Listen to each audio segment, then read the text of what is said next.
Capital is a 15-minute piece that incorporates dance, and it's about the financial collapse, but drawing on history to really talk about the financial collapse. It visits two moments in history. One is the French Revolution, which is why it's entitled Vive Le Capital, and the other one is the time of Cosimo de Médici in Italy. So the beginning of banking. I think there were a few things happening in the world that felt very important to the point where you couldn't really do anything else. One is the financial collapse of 2008, which was felt very strongly in New York, where I live, and really thinking about why we have this system. Why do we interact in this way? It's got so many bad sides to it. Why do we keep doing it? So the investigation was really historical into the origins of the system, and of course Karl Marx was always in the background, but we also know that anti-capitalism or Marxism failed in the Eastern Bloc. So that didn't work out. So where do we go? And really trying to think, what should we do? So that was one thing, and then the other thing was, of course, related also to capitalism, is the Arab Spring, which felt like a huge moment in the Middle East especially, but of course started in North Africa, where my family is from. But it's not so personal. It's just this moment of excitement.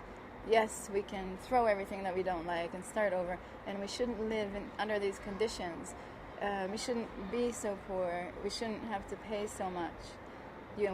Everyone works very hard, but people are not compensated in a decent and honest way. And honestly, I think some of it had to do with being here in Brazil 2 years ago and seeing the system, the SESC system, and understanding that it's actually a social program that corporations donate money to. And I actually really got involved in it and try to understand how beautiful it is that in giving, this is really fantastic.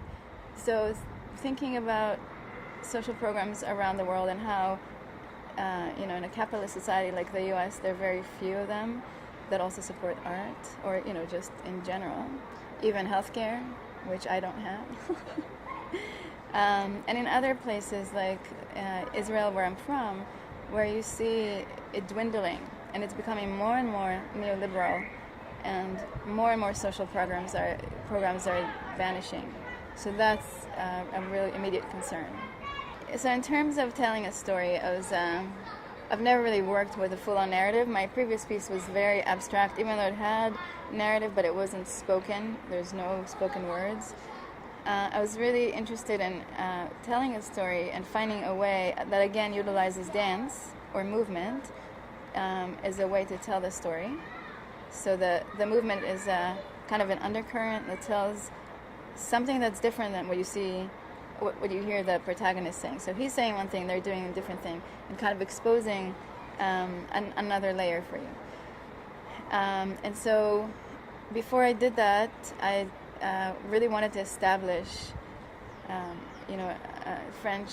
Like, he's speaking French, so the piece is entitled Vive Le Capital. It's in French, and he's really. It starts out very nouvelle noir, so it's like new and noir, and all of a sudden it breaks when you start seeing movement and dancers half naked. You don't understand what's going on, and it shatters. So, yeah. It's funny, I always think of it as totally different pieces, but I'll try to draw some connections.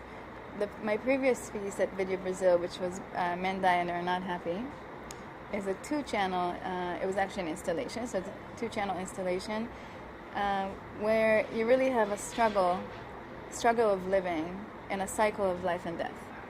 So it kind of tells this very existential story of what it is to live. And the people, there's a group of them, and they often do stuff together. So they are either ruled by one person, so there's a moment where he's giving a speech, and each one of them is trapped in some nervous tic that they're doing. So that is a very kind of almost a formal way to deal with a narrative. And the dance component is a way to kind of string and move the narration from one to the other. So I actually call the dancer, the main dancer, the narrator. And even though she's completely silent, she has her lips sealed, she's the narrator. And she physically takes the action from one scene to the next. In addition to that, every scene there's a dance of violence, which is a moment of one individual struggling in a room. And it really takes this existential moment to the personal. So us as a society, why do we do what we do? Why do we, stand together in line? What are we waiting for? A lot of Kafka moments, a lot of Dostoevsky moments in compression. Everything is sealed. In Vive Le Capital, again, the dance is prominent. The role of dance in this piece is really to also be a narration, but kind of another way to tell something that is invisible, but we know is there. So when we talk about, bankers getting their way, we know if they say something really honest, there's something else that they're not saying, right? Or if they donate money because it's giving them a tax break. So yes, they do something nice, but there's also a benefit to them.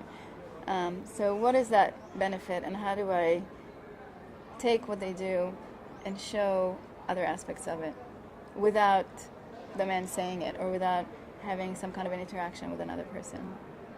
So almost like a subtext to the piece. I think the second time I get to understand a little bit more of where I am. The first time was phenomenal. I mean, it's still phenomenal. I don't mean to say anything negative. It's really a big gift to be able to be here and meet Brazilian people and really understand a little bit more about the culture, which is huge. I travel quite a bit in the world, and it's funny how, especially thinking about capitalism and places with very poor people, it's really striking how Brazilians, even if they're very, very poor, they're so kind and generous. They don't have this anger that in many cultures, not only do they have that anger, but they also kind of take it out. You feel it in the street. And it's really phenomenal. You can talk to anyone. Everyone is super friendly and smiling. So really a big gift to be here. And Video Brazil in general, I think a huge exchange of ideas between artists from all over the world, and especially the Southern Hemisphere. People that I don't normally encounter, especially living in a first world country. It's really hearing discussions about more political aspects of work, which, there's many kinds of work being done elsewhere, but this conversation is not so prominent all the time.